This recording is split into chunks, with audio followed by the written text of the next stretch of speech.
Okay, thank you very much, Adrian. And I really have to say that I'm so happy to be back to Motivate because Motivate is really where it all started for me, I have to say, in terms of going public with what I can share.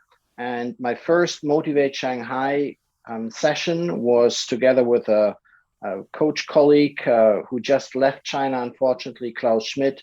And we did together a session on the art of feedback and how compassionate communication can contribute to giving feedback in a more meaningful way. And that was back in 2017.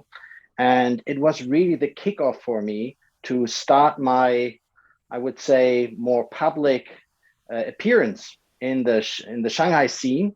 And since then, I've had several occasions where I was doing sharing sessions for Shanghai, for Motivate Shanghai, and it was always a very pleasant experience. But that was back in the days when it was all face to face. And now for me, it's really the first time that I come to the Motivate community virtually. And as Adrian has said, I very much appreciate everyone being online with their video, because this is a communication course, and communication really works a lot through this resonance that we have. And the more you resonate with me through your mimics, through everything that I see from you, the more I can give you back the energy I receive from you. So this is kind of a ping pong thing.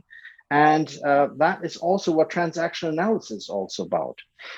It's about transactions of interaction between human beings, and transaction also of energy, of something that I give to you and you give back to me.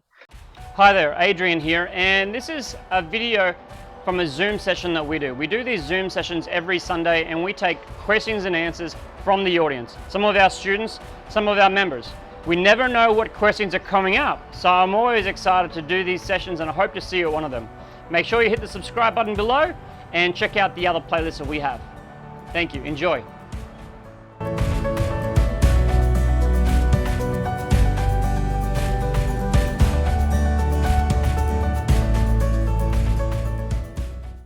A few words from my side. I always like to start to say that I'm an ABGLIC. Probably not everyone knows what that means. American-born German living in China. And MTA-MC means married to a Mongolian Chinese. So this is me in 11 letters. And I used to work for General Motors for 15 years and then quit the corporate career in order to become a coach and also move to a big international city outside of Germany. These were the two dreams I had. And I then said, I want to go where the growth is. So I went to Shanghai or went to different cities in Asia and decided Shanghai is the place. And because I'm a German, I like to prepare. And I went back to Germany and prepared for 1 year. And during this preparation time, I was also taking a coaching course, of course, in order to get prepared to be a coach in China.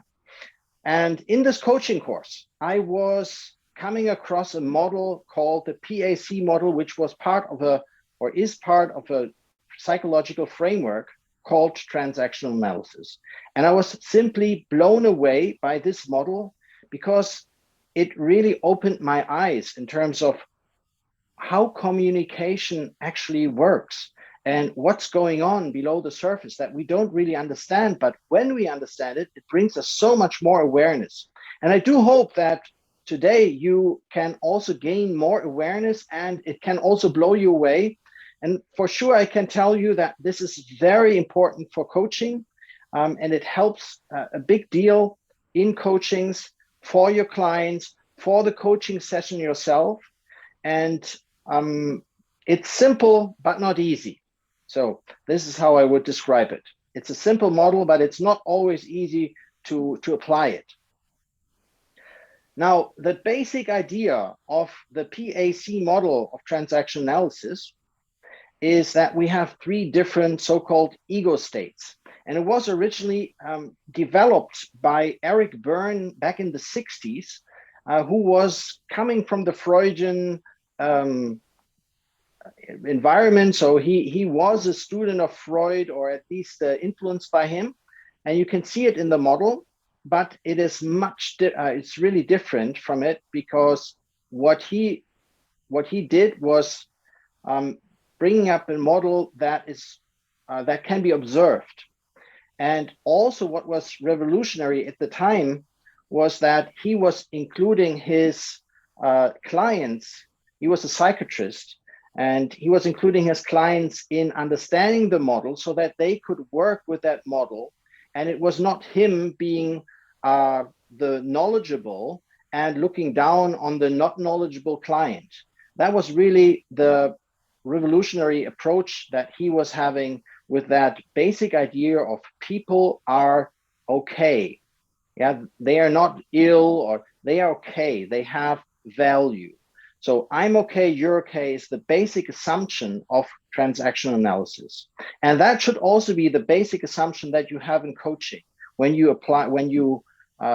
approach a client, that you basically have that assumption of the other person is okay. And it's not like there's something wrong with them. And the other assumption is people can think. And people can think means you can assume that people have everything it takes to think in the way they need to, and that's the third one, to make changes. People can change. And these three assumptions are very important in coaching as well. People are okay, people can think, and people can change. And to have that basic I'm okay, you're okay approach. Now, I want to make this as interactive as possible for you so that you can experience what this model is about. And I already said that there are three so-called different ego states. And the ego states are the parent ego state, the adult ego state, and the child ego state. And let me just quickly bring this up for you. So here is the parent ego state, the adult, and the child ego state. And this is always shown in these three circles. Maybe you have heard of parent, adult, child model. Some people have, but as one person already mentioned, it has been taught in university in the 70s, 80s. It became relevant in different areas where it's about interaction of people. And I would like you now to interact with me by a very simple question. I would like you to ask me the question, what time is it? Why don't we start with Darko? Darko, would you be willing to ask me what time is it? And by the way, before you do that, I want to tell you, you don't have to respond to my response. So you will ask me that question and I will respond now in a certain way. And that will be one so-called ego state. Okay? Are you ready, Darko? Yes, yes. What is the time now? What, Darko? You don't have your time on you? It's, oh my God, you always forget everything. It's unbelievable. You're such a disaster. All right, Darko, I hope you weren't shocked. But so how do you feel now? If you could choose between parent, adult, child, I don't want you to tell me what I am, but how do you feel? Do you feel like a parent, like an adult, or like a child now? Like a child. I feel like a child. Yes, you feel like a child, because I was behaving like a parent. And I was going into the so-called controlling parent ego state. And the controlling parent ego state is about going into criticizing, evaluating, looking down on people, being arrogant, domineering, intimidating, and power over others. And everything basically that is about, I'm okay, you are not okay, I'm right, you're wrong. And having this feeling of feeling superior about the other person. So this is the extreme of the controlling parent ego state. Now there's also a positive side of the controlling parent ego state. And that's when you come from, I'm okay, you're okay. And that's possible as well there. That's when you show assertiveness, when you say, this is really important to me. Yeah. Or when you show leadership, say, hey guys, let's go this direction. Or when you are when you look at things and you have critical thinking, you're like, oh, I think this should be more like that. And so critical thinking can be also without other people are not okay. So you can do this from I'm okay, you're okay. Structuring, having this mindset of, okay, this belongs here, this belongs there, structuring things. This is also the I'm okay, you're okay side of controlling parent ego state. Leadership in general takes place a lot in the controlling parent ego state. The sad part is that many people go too far, and some managers are always up here in these I'm okay, you're not okay. And it could happen, by the way, that a client is also there. When you coach executives, many of them have a lot of this I'm okay, you're not okay in their body language, in their attitude, in their way of thinking and looking onto their coach, challenging them. And if you're not aware of that and you don't know how to respond in the right way, then it can bring you into a situation where afterwards coaching is not effective anymore. So it's important to be able to detect that ego state in others.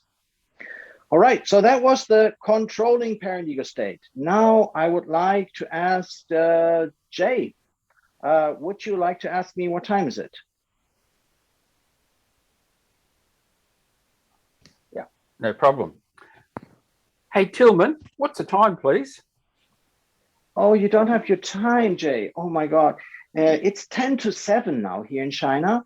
And you know what? Because you obviously must have forgotten your watch, I will tell you the time every 10 minutes, okay? Every 10 minutes, you will always know. So you will always know what time is it. All right? So how do you feel right now? Like a parent, like an adult, or like a child? I feel like an adult because what you say doesn't really affect me. But I lost my feeling is that I'm not valuing you because you're acting more childish. All right. Well, actually, I was coming from the parent ego state, and by babysitting you, I was helping you without permission. I actually want to make you feel like a child, but maybe you're just so adult. You have so much adult ego state that that doesn't reach you. But normally when people go into this very much overprotective, overcaring part, then they are in the so-called nurturing parent ego state. And the nurturing parent ego state is also coming from, I'm okay, you're not okay yet. I have to do it for you. You're not able to live without the time. I have to tell you every 10 minutes because otherwise you may have problems and I am responsible. I should take care of you. You know, this kind of attitude, you're not okay, is also coming from there. Maybe with positive intentions, but in fact, you keep people dependent.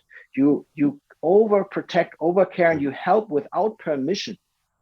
And you maybe interfere. No, let me do this. Yeah, let me do this for you. Yeah, this is something like where you don't respect the other person's autonomy. You don't respect the other person's ability to do things on their own.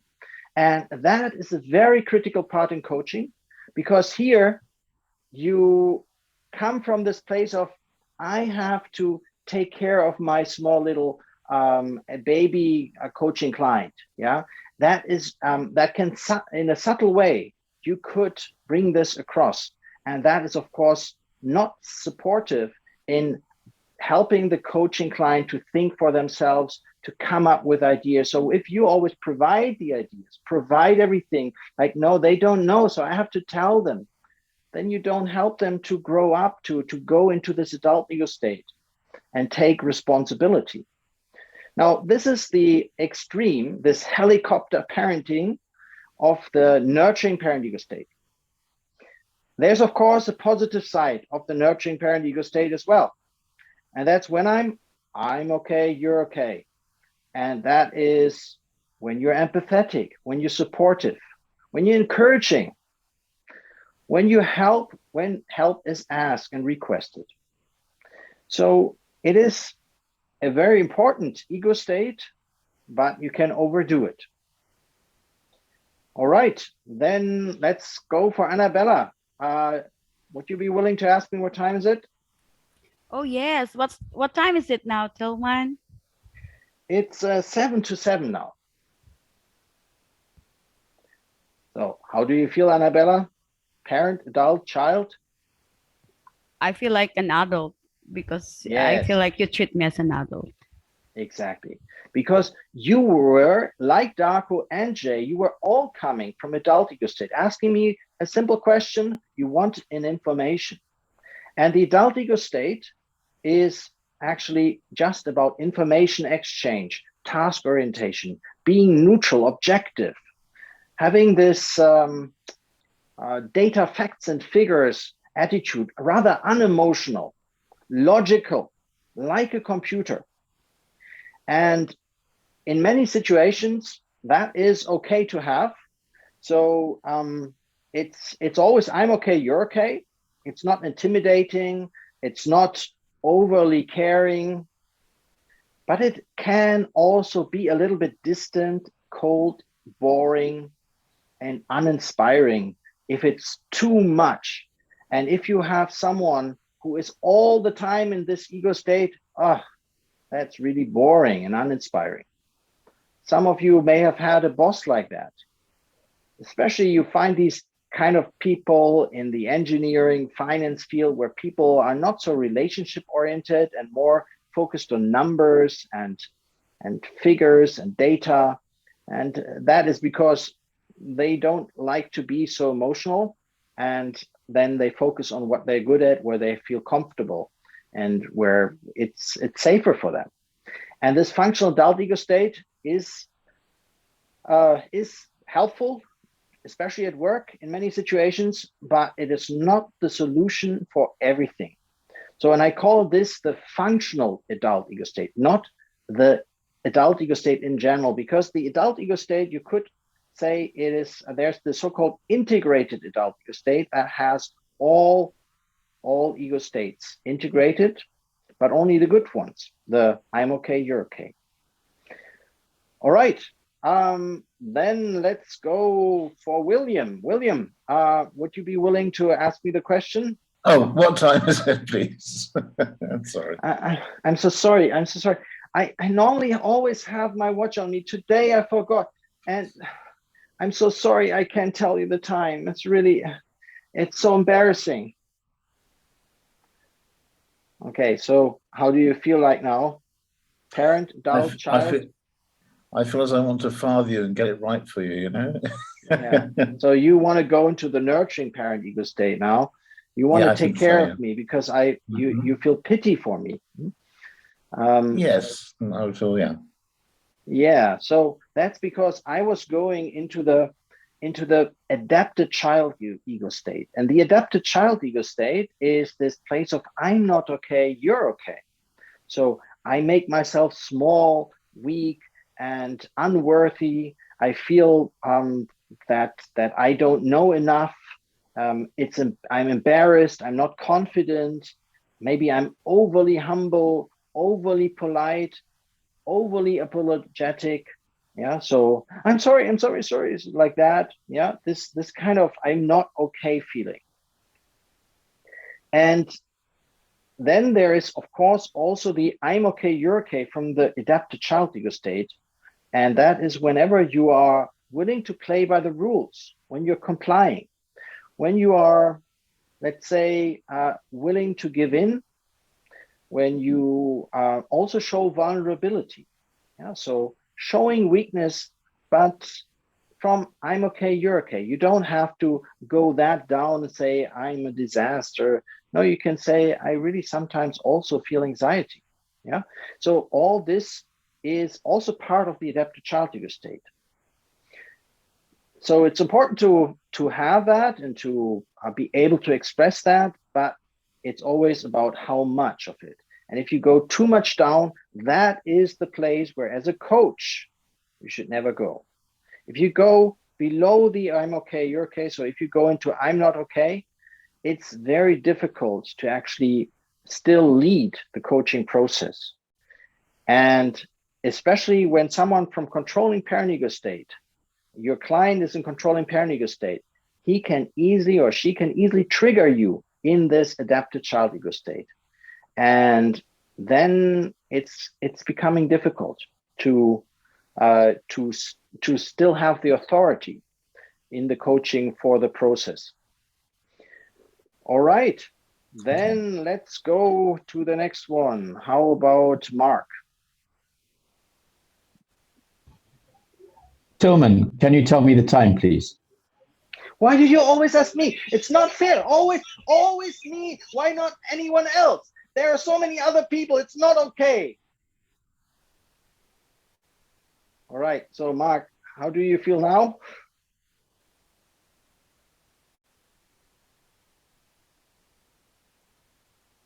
Hello? You're muted, Mark. Oh, Oh, now you muted yourself again. I feel like I'm a parent dealing with a child. Yeah, exactly. So I was going into the so-called rebellious child. And the rebellious child is actually the same ego state with the adaptive child. It's in the classical transactional analysis, it is normally one ego state. It's called adapted child, and it has the compliant and the rebellious side. I like to separate it because they are very different, and at the same time, of course, they cannot be together. They can only be one. It can be either compliant or rebellious.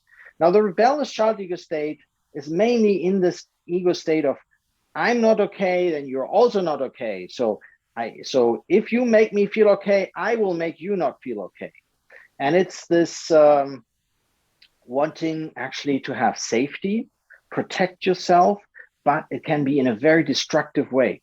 So destructiveness in the way of punishing other people, to counteract or to shoot back, or to also withdraw. Yeah, stonewalling could be a technique, for example, very dangerous in relationships. If someone is in this kind of rebellious child ego state and stonewalling or withdrawing emotionally, that is dangerous, and that can be a form of expressing actually the desire for empathy, but in such a destructive way that the other person is almost not possible, is not able to give empathy. So actually, the rebellious child, someone in rebellious child ego state, is crying out for empathy, love, and protection and safety. But the way they do this is so destructive that what they reach is very often the opposite of it. And it is very much this, I'm the victim, it's not fair, how can this happen to me? So it's the victim perspective, being defensive comes from there, and everything that is about like punishing back and so on. Throwing a tantrum. Now, the rebellious child ego state has also a very important function when it's in I'm okay, you're okay.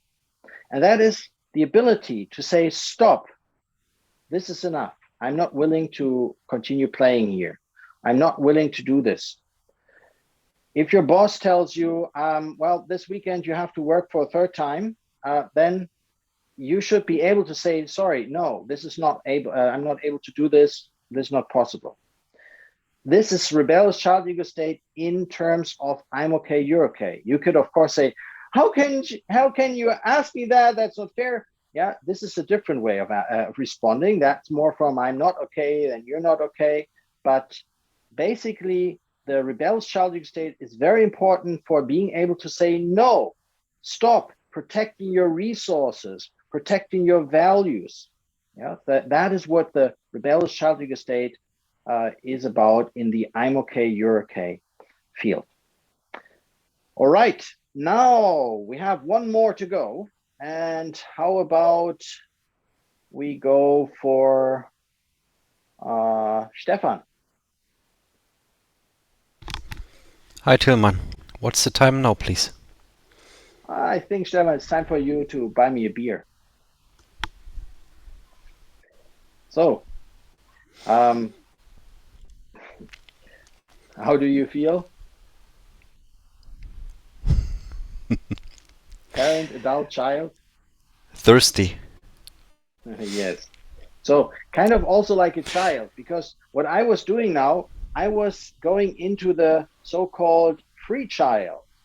The free child is the kind of ego state where in the extreme, you are rather selfish, self-centered, reckless. You know this from children. Children have this recklessness. When they need something, they don't care if their parents are sleeping. That doesn't matter to them. They try to get it anyway. So this kind of energy comes from the free child.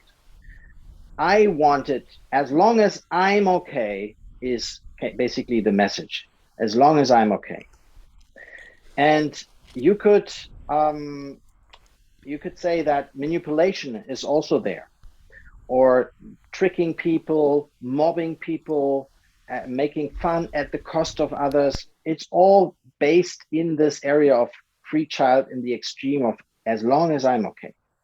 Now, the positive side of the free child is I'm okay, you're okay, and that's everything we love in children.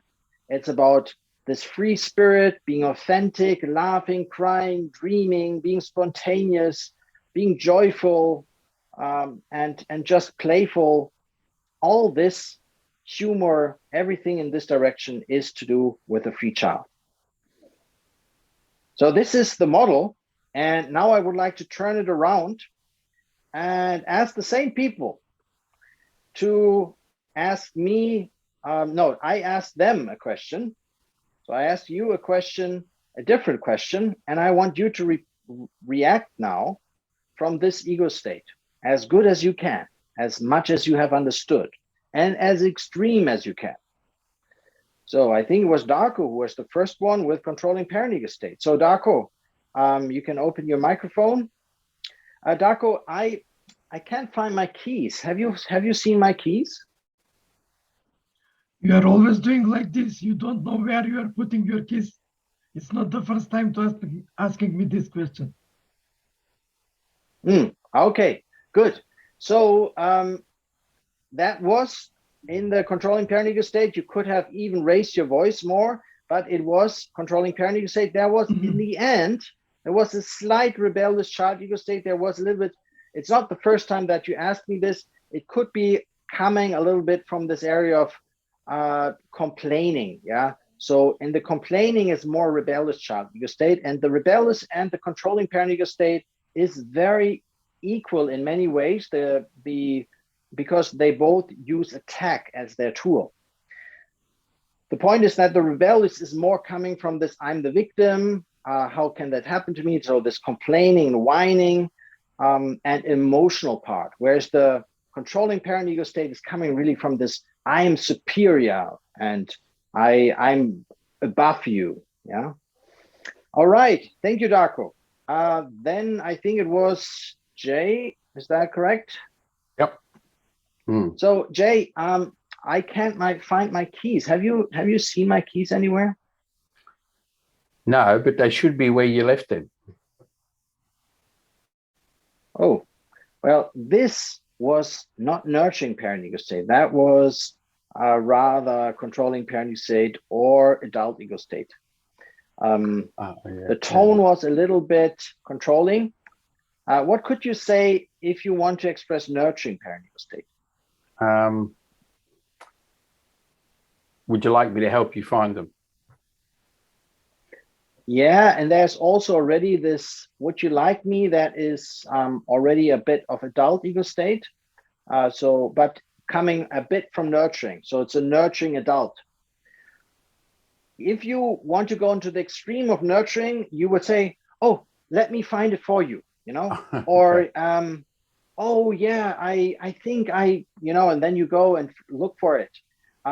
So it's a bit of I take responsibility for your pain, for your loss, for whatever is your problem, and fix it for me. Okay, thank you, Jay. Then sorry, I didn't really quite understand It didn't click. I had to be in that mood. But yeah, thank you. Oh, you mean I didn't prepare you well enough in terms of that it was you had to go into nurturing parenting state. Yeah, sorry, that was my mistake. Okay, then the next one would be adult ego state, and I think it was William. Is that correct? So which state was it? I think you were adult ego state, correct? Adult. Or I think I think it was mixing? me. Oh, that was you. Okay, sorry. Yes. Yeah, Annabella. Yeah, then we go with you first. So, Annabella, I have not seen my keys. I don't find them anymore. Have you seen them anywhere? Oh yeah, you just put it in the dining table earlier. Oh, okay. All right. So this was a perfect adult ego state answer, just telling me where it is. You could have, if you didn't know where they were, you could have, with some constructive proposal, ask me something like, no, but where have you used them the last time? So asking a question to make me find it by myself or to think, that would be also adult ego state. Wanting to know more, give me more information. Yeah, but if you know where they are, then this was the perfect answer. All right, then we have William, and I think William, you have to go now into adapted child ego state. So in this, I'm not okay, you're okay. So William, I don't find my keys anymore. Have you seen my keys anywhere? I haven't seen them. No, sorry. Okay, so that was more from the adult ego state, and then the end a little bit sorry. You could have, in the very extreme adaptive child ego state, you could have gone in almost in feeling responsible for having lost them, even though you didn't have anything to do with it. So, oh no, sorry, really, I don't know where they are really. I haven't seen them, So as if I was afraid that you would accuse me. That could be typical adaptive child ego state behavior in this situation. All right, thank you, William. Then I think we had next, who was with the rebellious child? Was it me? I think that was Mark. me. Mark. Yeah, Mark, exactly. I think it was me. Yeah. Okay, so Mark, I can't find my keys. Have you seen them anywhere? Why are you always asking me? Can't you see I'm busy? Okay, yeah, that was definitely a rebellious reaction. You could have even felt that I accuse you for having put them anywhere. So in a way, like, why do you ask me? Do you think I have put them anywhere? Like, this kind of reaction could have been a typical one, but what you said was also okay. All right, then we have Stefan. Have you seen my keys anywhere? I don't think that's my business, but do me a favor, once you find them, drive me over to my girlfriend. Okay, cool. Good. Yeah, that was free child, but the tone of voice was very much adult. Yeah. So the free child also has a little bit of that kind of energetic and humorous way. So ego states are not transported just through what you say, but also through the tone of voice and the body language and the mimics, of course. That's always important to keep in mind. And this is also why we sometimes have this mismatch of when we feel that people are not authentic. That's often when they say the one thing, but their body language or their mimics and their tone of voice are not in line with that. That could be that they have different ego states that they show. And by the way, there are also three levels. There's the thinking, there's the behavioral, the thinking, and the feeling behavior. And you can have three different ego states at the same time in these three different levels.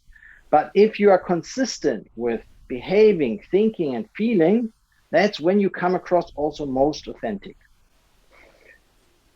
And of course, there are situations where you do not like to show the behavior that you in line with what you think or what you feel, because it would be dangerous to do this. For example, when your boss tells you something and you would like to hit him in the face, then you probably won't do that. But maybe you would think something like, you asshole. Yeah. So in this situation, you need to control yourself, and maybe you're good at it, and maybe you're not so good at it. Now, I want to give you one more example of where it is really interesting about these ego states, and it's about manipulation. When you are so manipulation is actually free child behavior, but it can appear in any ego state. So you can actually manipulate from any ego state.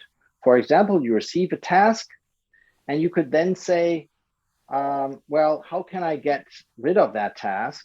Because I don't want to do it. So you look for someone who has a strong nurturing parent ego state, and then you play the game of, I don't know how to do this.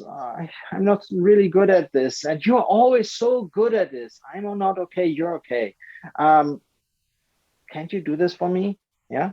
And then the person with the nurturing parent ego state, the big heart, would say, let me do this for you. If this person has a very strong controlling parent ego state, they would maybe say something like, no, this is your task, you got to do it. The person with a functional adult ego state would probably say something like, what is it exactly that you don't understand? And maybe I can explain that to you so that you can do it by yourself. So you can see it can go from, we normally have an intuition about who we approach in which way. And that is, if it's really about as long as I'm okay, so if it comes really from this place of, I just want to get what I want, I don't care about the others, then it's manipulation. But if you do this from the so-called integrated adult ego state, and you just move within this field of I'm okay, you're okay, and just do it in the way that you try to keep everyone in this field of I'm okay, you're okay, then I would call it rather influencing than manipulation. So manipulation is really about coming from here. Influence is more in this field. So you can go to different places, yeah, but you don't do it in the extreme to get what you want, but you try to do it in the interest of both. So both people are okay in the end. So now I've talked a lot, and I can imagine that there are already some questions. Maybe one thing that is always coming up as a question, so I take this already in advance, is how can you work with this, and what is the best way of reacting to which kind of person and which kind of client? So one of the typical things is, what is when someone comes from the controlling parent ego state of I'm okay, you're not okay? How do you best react? Now, the first reaction from your feeling is that you feel like a child. And this is now, it could be an automatic reaction that you then also automatically react like a child. And that can cause problems in the relationship, because actually you are then probably confirming to that person that just said to you, I'm okay, you're not okay. You're confirming, I'm not okay, you're okay. And that is just putting, reconfirming to that person that this asymmetric relationship is the way it should be. Now, how do you bring this person coming up from here to here so that you're both at I'm okay, you're okay? That's when you reconfirm that you're okay, but without putting the other person down. So I'm okay, you're not okay. Then you go back and say, no, I'm okay, you're okay. Now, this, that you are here, that you feel here, but you go up here and bring the other person there, that costs you resources. That is energy draining. So having a boss that always tells you you're not okay, that's really hard.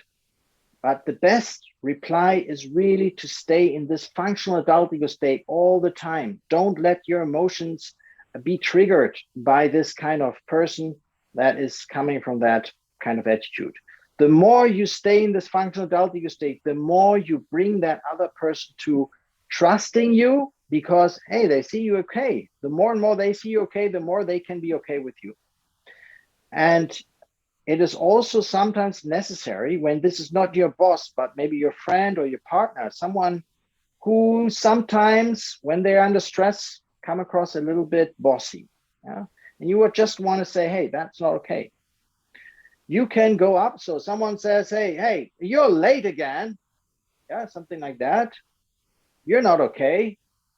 Then you could go up here as well in the controlling parent's ego state yourself as a conscious decision and say, hey, I don't like that tone you talk to me. But then directly you go to I'm okay, you're okay, and reach out your hand and tell them, hey, let's be okay again. So just showing your teeth for a moment, for a second, just, hey, don't talk like this with me. And then, so what did I miss and how can I catch up? Yeah, so just going back into a constructive way. But just a small sign of, hey, when you want to play up here, I'm there, but don't go into escalation. Don't start the power game. Directly offer your hand again. That would be one of the tips I have coming from here. Another tip is when you are, let's say you're dealing with Chinese. Now, in the Chinese culture, and the traditional Chinese culture, you have a way of approaching each other with respect. So two people meet, two traditional Chinese meeting each other with respect. In which ego state are they typically? Do you have an idea?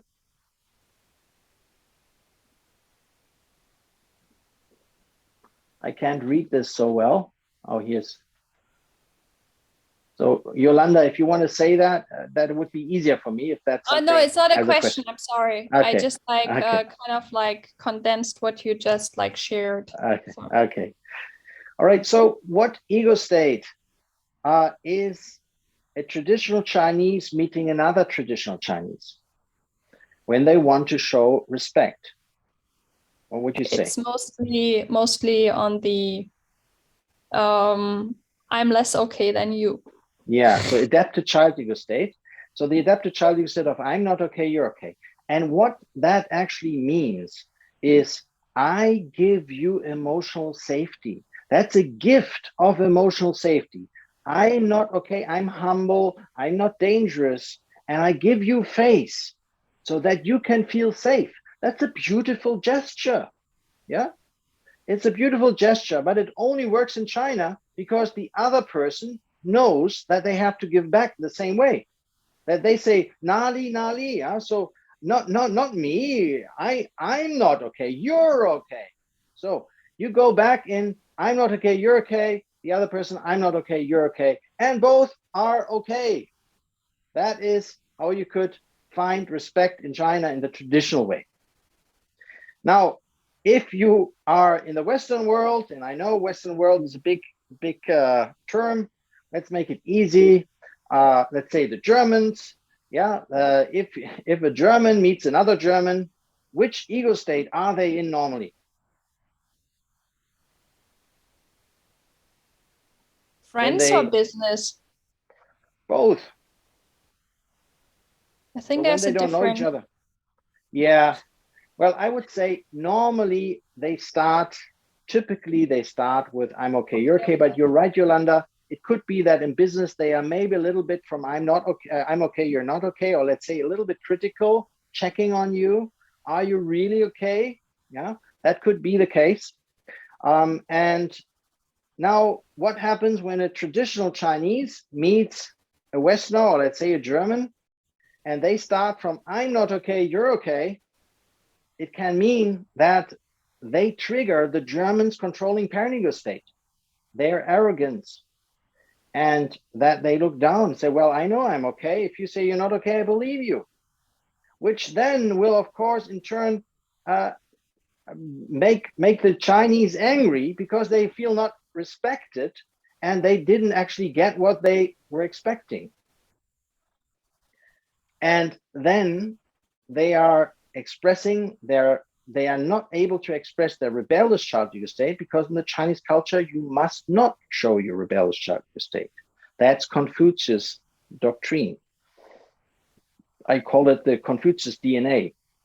So you would then normally only show the adapted child ego state, but then the rebellious child ego state is still in them. And then they find a way to express it in a different way. Could be through passive resistance, just not doing something, even though they say they would do it, which then reconfirms the Westerners' attitude of I'm okay, you're not okay, because they say what they say, they do it, and then they don't do it.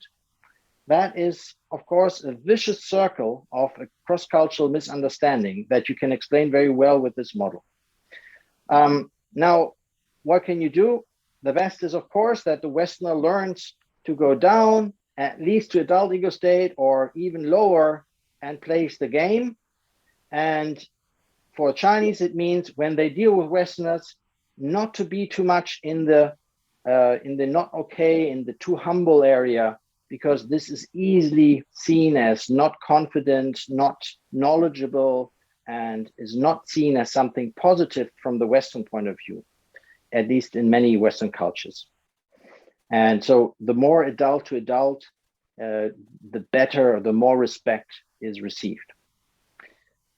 All right, so you can see you can apply it in different ways. You can apply it in coaching, you can apply it in cross-cultural aspects.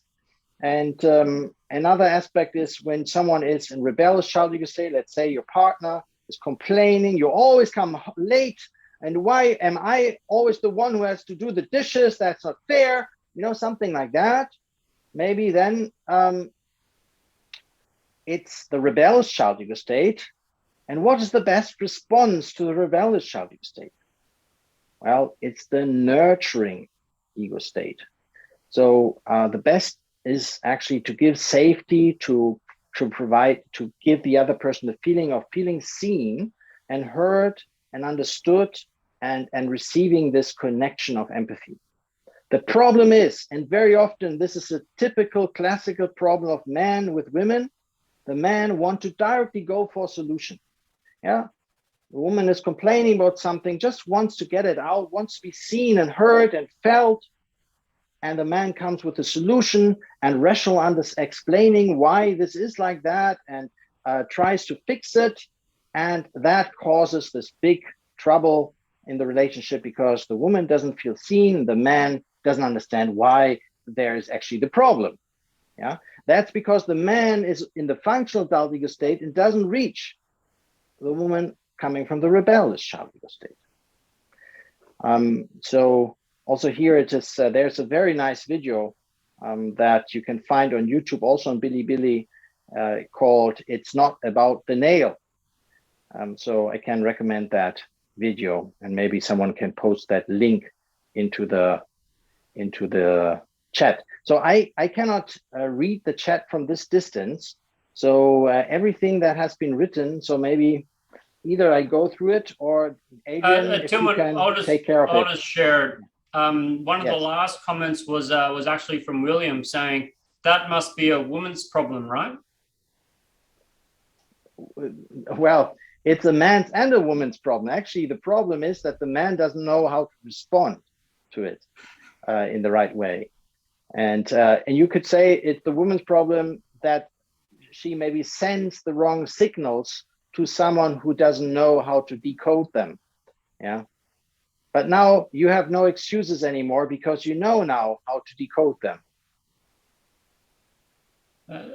That was my comment, not William's. So that was absolute gold. Thank you for sharing that. And for me, there's a very big insight around seeing the transactional analysis in relationship to different cultural backgrounds. I've heard of it with the Chinese, but I was never aware of that. And that's a very common pattern.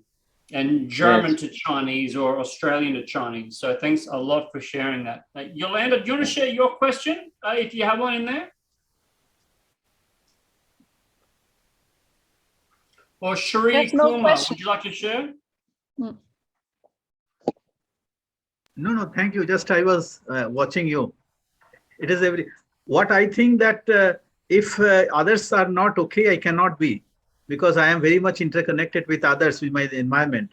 My existence depends upon the condition of the environment. So I cannot be away apart from the environment. That's my opinion. So you're basically expressing that we are living in an interdependent world, and we have to acknowledge that we live in an interdependent world, meaning that we should relate to each other from I'm okay, you're okay. And basically, by the way, the dependence, so there's dependence, independence, and interdependence. And dependence means that there is maybe in a relationship an asymmetric, I'm okay, you're not okay, and the other person, I'm not okay, you're okay. That could be a dependent relationship that both of each other depend on each other in this way, in a destructive way. And then the independence is you go too much into this free child of, I don't care about the others, I do what I want. But the interdependent is really this integrated adult ego state where you acknowledge of both, that both sides need to be okay in order to really have a constructive interaction. What I think that if I be true selfish, if I want to be a true selfish, I cannot ignore anyone. Every object has some role for my existence, what I believe. Yes.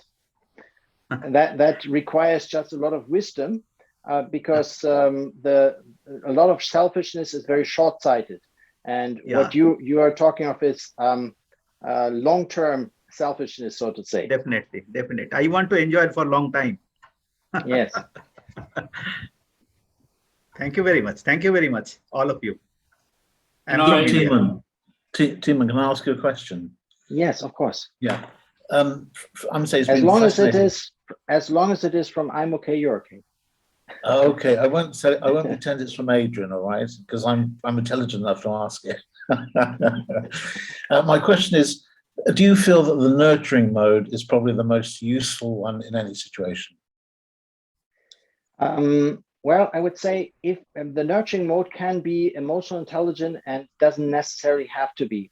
So if you have the nurturing mode with emotional intelligence, then I would say yes, it actually is the driver of a good integrated ego state, or let's say integrated adult ego state.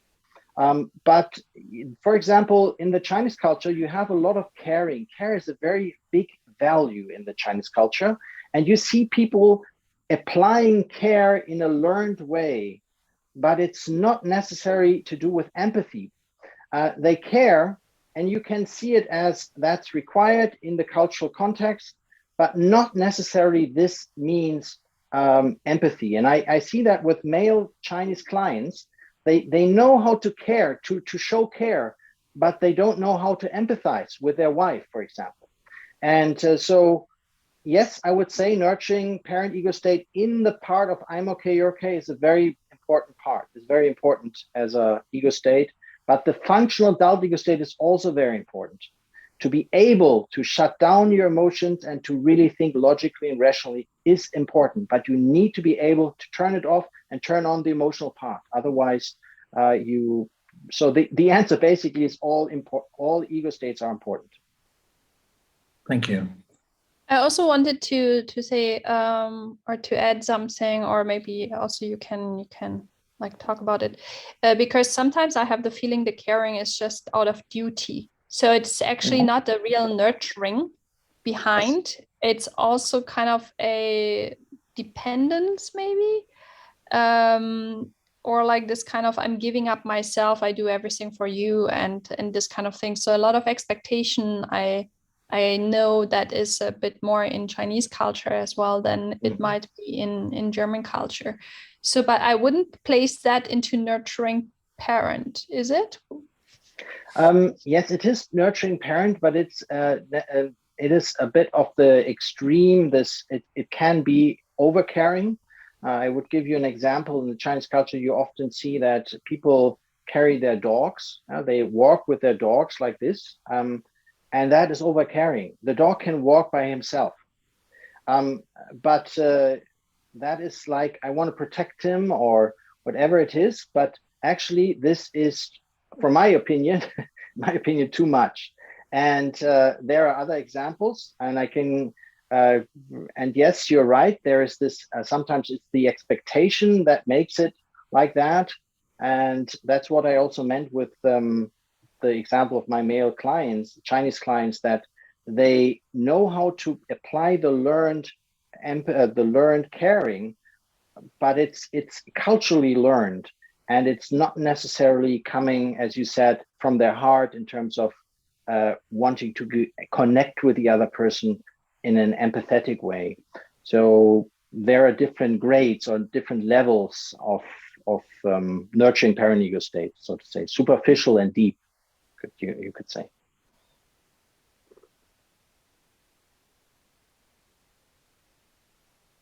Okay, anyone who can read out any of the other comments in the chat that are, otherwise I put on my other glasses. I specifically would normally read out the questions, but we've gone through them, and I asked Shri Kumar and Yolanda to share, because when we read their question alone, we might not hear the tonality.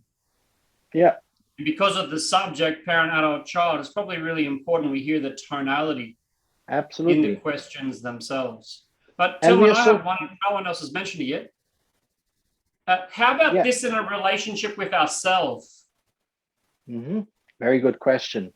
So there is there's another concept called egogram.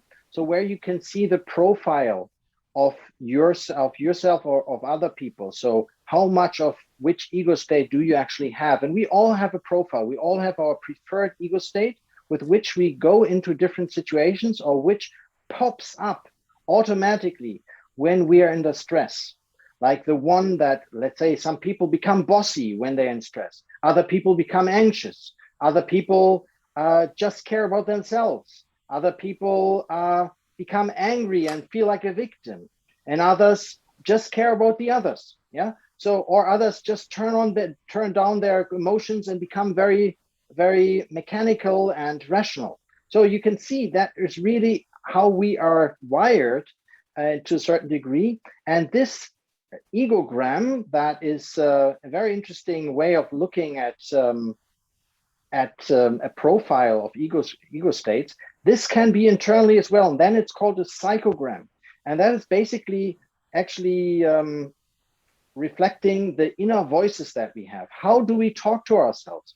Do we have a very strong controlling parent ego state talking to us, an inner judge beating us up whenever we fail? Or do we have more of a nurturing telling us it's okay, we can forgive ourselves? And very often it's more the controlling parent ego state that's very strong, because we all have kind of inhaled it through our parents, what we are not supposed to do, and maybe they were also under stress, so we received a lot of this controlling parent ego state. And then in this case, we may have not received enough nurturing, and this is also reflected in our inner world. It can also be that we didn't have controlling or nurturing enough, and then maybe we have much more free child inside of us. Yeah, so it is the way the canon of our voices can be reflected with this psychogram. And that's also an interesting exercise to look at, also with clients, by the way. Tilman? Yes.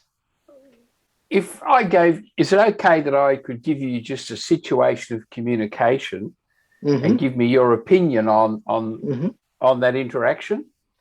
Yeah.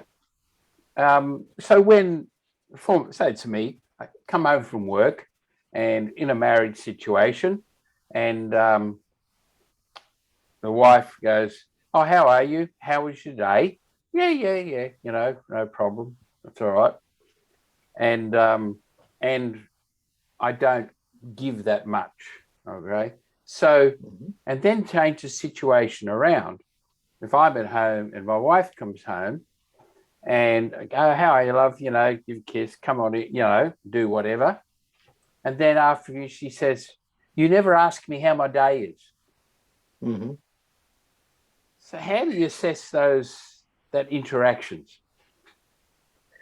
Yeah, so sometimes there are also so-called psycho games going on in between people.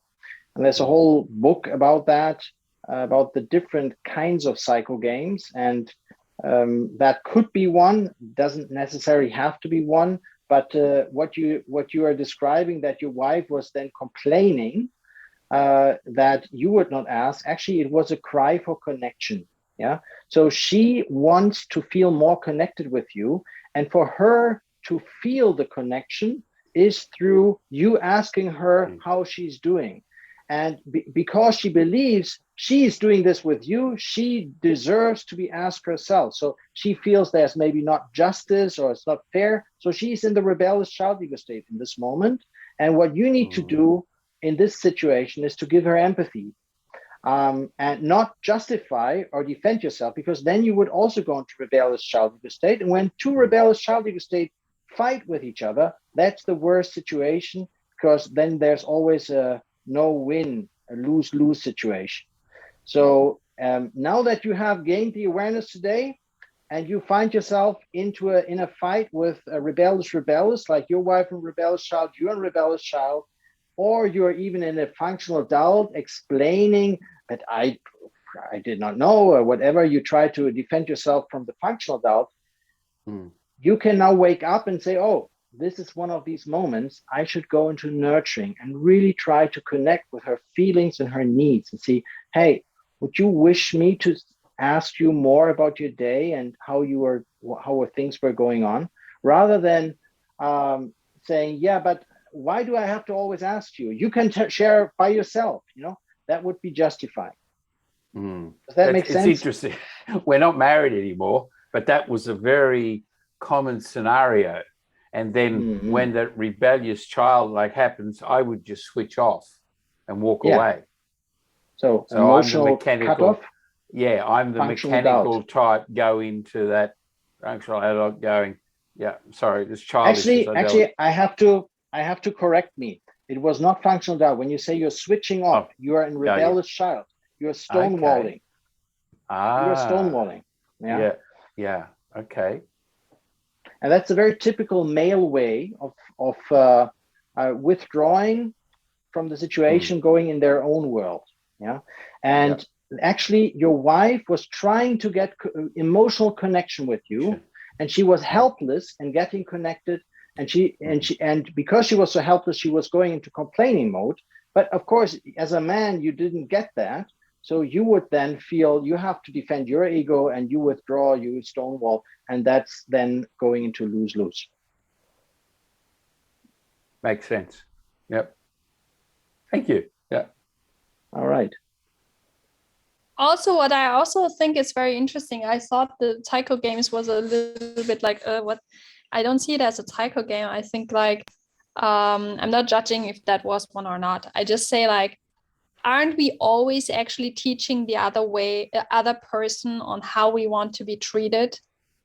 So it's a very normal thing, and just because we don't pick it up, it doesn't make the other person a bad person in a way. But I do think when the awareness would rise that a person who is always asking you that, of course, would love to have that. It's like 5 languages of love, It's just how do we communicate with each other or a person is communicating to someone else is very likely also how they love to be communicated to. And so I think that it's very, interesting, how difficult that causality seems for us to be picked up. So and I would agree that it's not necessarily a psycho game. And by the way, psycho games we often play subconsciously. It's not necessarily something that we do on purpose. Yes. And I'm not sure if I would say we are teaching each other about how we want to be treated. But no, I mean unconsciously, of course. Yeah. I'm not it's an unconscious thing. Yeah. It's I give what I like to give because you mean I like it. Treating others. You Yes. said treating? Oh, okay. Sorry, I understood teaching. Not true. We treat the way we want to be treated, and that's not necessarily the way the other person wants to be treated. And they don't get that often, that they should treat you the way you treat them. So this is true, yeah. And the love five languages of love is definitely a good example for that. Mm. Also, I have an example where I love like to celebrate my birthday, and I was going to prepare like a surprise party for my ex-boyfriend. That was not the reason. And so at one point when he kind of like smelled a little bit of it, he said like, I will, yeah, maybe break up, even. Like he was so strong about it to say like, okay, I do not like to celebrate my birthday. You know, it's like, I just want to celebrate with you. And so and I was just there, and coming from my point of view is like, because I love to celebrate my birthday, how can it be different for someone else, right? And so this is how I think we often see perceive the world on own measurements, and like kind of like without thinking about it, like going out and thinking that other people think the same way. So it's very interesting. Yeah, definitely. So it's we assume other people have the same, and to use NVC terms, strategies with which they want to get their needs met, and it's not necessarily the case. In this case that you described, it seemed as if it was also a safety thing, feeling maybe safety could, like a surprise party can make someone feel unsafe, something as not in control. At the same time, for other people that have, for example, a big free child, they would love that. Maybe surprise is something exciting. So it really depends on personality and which are the channels on which you receive most, what are your needs, how you like to get them met, and so on. Any more questions? Yeah, I think we still have 50 minutes. Yeah. I got one more, if I may, but I'll sit back, wait till everyone else. I just had an experience this evening with my daughter, who's an adult, 25, a lawyer. We don't communicate very well for some time now, but tonight she came and visited me because my other daughter is here. And it was good, very formal, polite. Having dinner, she made a statement about, those people driving Eddie who drive 50 kilometers an hour when it's 70 really annoy me. And, and therefore, I don't like to come out this way much all the time. And I said, oh, daughter, I said, why don't you say it differently? Like say, I get annoyed when these drivers, and her response was, I get advice from middle-aged men all the time. And what gave you the right to think that you need to give me advice? I'm interested to see where you think she was coming from and where I was coming from. I think I was probably being in a nurturing parent mode, trying to establish some connection. Well, that's what I felt. But, that's what maybe was your intention. Probably she received it as you coming from controlling parent ego state, and she was reacting from rebellious child ego state. And she was in rebellious child ego state a little bit about complaining, about people not being efficient in their driving style and so on. And what she wanted was actually empathy, and support, and feeling you're on her side. And what she got was, she's not thinking the right way. She should think another way. And that was not making her feel safe. So she was going into rebellious child ego state and shooting back. So it was, so controlling parent ego state and rebellious child ego state is really like putting oil into the fire. So when someone is in rebellious child ego state and feeling, complaining, and maybe feeling like a victim or seeing things in a negative light, and someone comes with controlling parent ego state, that is like putting oil into the fire, and then you get a bigger explosion.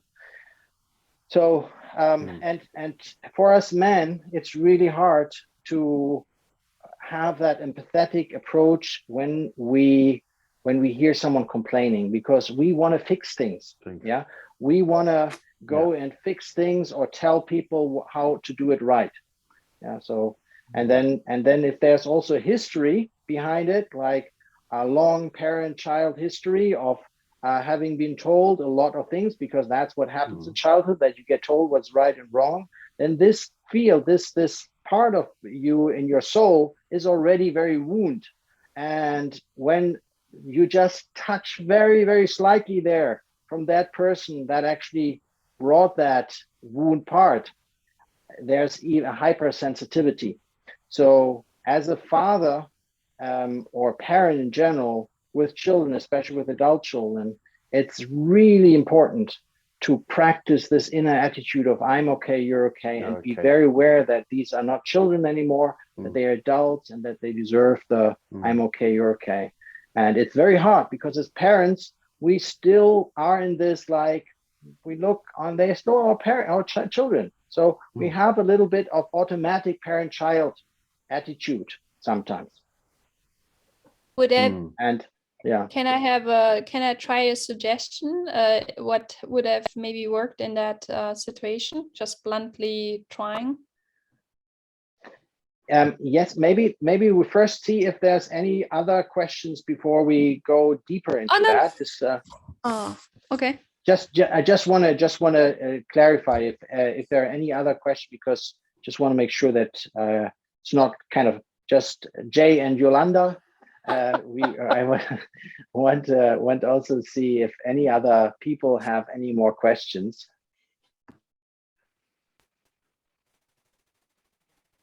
Is there anything in the chat, Adrian, that someone commented on that seems like a question? No, but I was going to ask you, I was going to say, I see a lot of value with this model for relationships, as in more intimate relationships. So my question was about, besides intimate relationships, where else do you personally, Tilman, and perhaps as transactional analysis, offer a lot of value? But we started to see it right here as well. Yeah, well, in relationships definitely, but also in coaching and at work situations, especially, for example, sometimes I have clients that are anxious to go into a meeting and because they're all these alpha animals and they are all in controlling parent ego state, at best in functional adult, but normally in controlling parent ego state. It's like a shark pool. And how do they feel safe there? Now, what I help them to do is to realize that the only chance for them is to stay as much as possible in functional adult all the time. And for them to remember this, that they should not get triggered in their adapted child ego status, that they do something that others cannot see, but that reminds them all the time. So I let them do this. So these two fingers like this together, so that it's a feeling that is disturbing, but it's not hurtful. And it gives you this feeling all the time. Remember to stay in functional adult and to breathe before you answer, to bring yourself back and not to go into reaction, but always respond rather than react. Yeah, response means you have that pause between the stimulus and the reaction so that you can respond with consciousness. And this kind of finger position can really bring you this awareness and help you to stay there and maybe go and ask questions. For example, questions is always adult ego state, so that helps to stay there as well.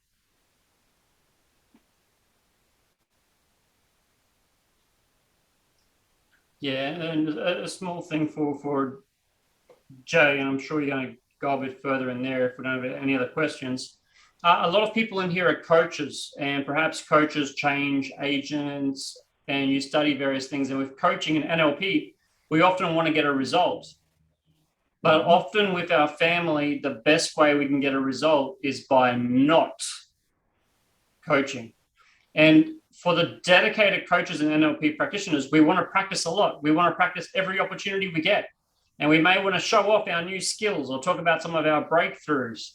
but sometimes we really got to put our ability in that on the side and maybe adopt a different ego state. Oh, so you're talking about when you acquire these coaching skills and NLP skills, that you have to be careful in your direct environment not to apply it to the people without them actually contracting with you to apply that, or to be willing to our be children, coached. to our wives, to our children, to our parents, to our siblings. Yeah, and I think as long as you are in this "I'm okay, you're okay," probably everything you're doing is okay. But if you do it from, oh, you have a problem, let me fix it with my great coaching skills, then that's where you leave the okay area. But of course, and the other thing is, okay also means that you have that contract. Contracting is a very important part of transaction analysis as well, by the way, that you ask for permission. Is it okay for me that I coach you now on that, or that I ask you some coaching questions, or that could be a way, or is that something you want to talk about now? Any way of contracting is very essential in this context.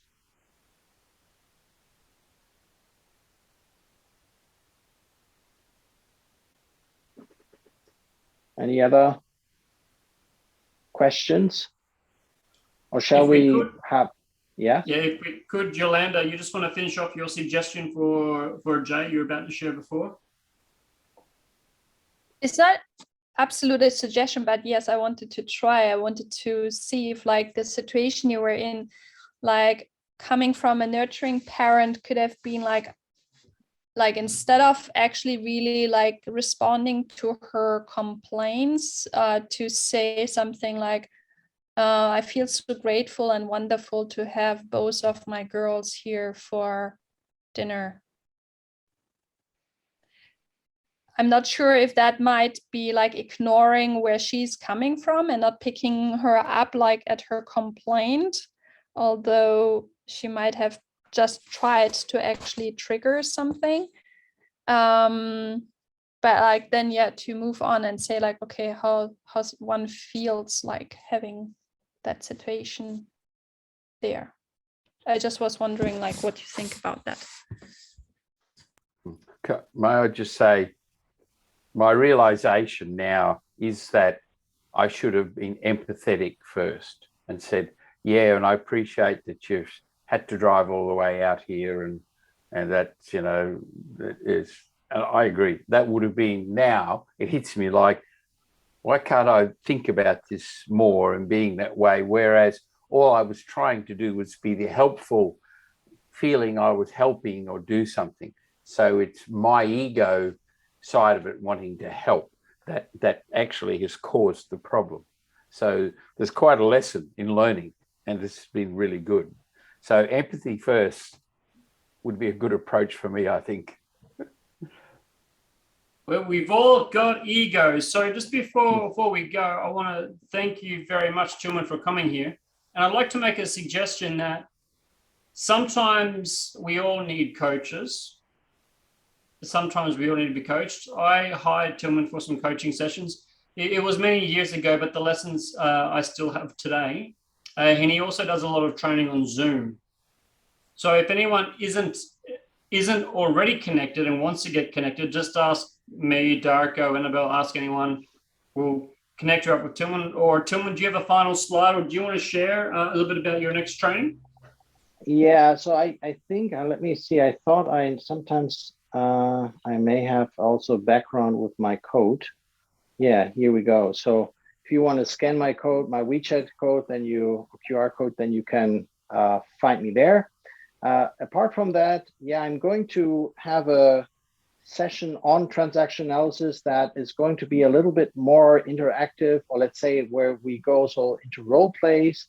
And that is, of course, a repetition of what I did today with you, but it goes a little farther. Is on Wednesday evening and Wednesday morning. And then I have a compassionate communication workshop coming up 1 week later. so on the 25th. And that is, compassion communication, nonviolent communication is basically the same. It's I just prefer compassion communication over nonviolent communication as a expression because it says what it is rather than what it is not. And otherwise, I'm always willing to answer any more questions and stay connected. And hopefully that was useful and beneficial for you. And of course, I'm happy to hear what were your takeaways. If you want to share them maybe in the chat, what was your main takeaway? That would be something I would be curious about. Yeah, please share your main takeaway. What are you going to do? Be different next. Boom! You made it here! Good on you. Make sure you click the subscribe button below and check out the playlist at the end. If you'd like to come along to our Sunday sessions where we host a live free Q&A for our students and members, you're welcome. I'll see you there.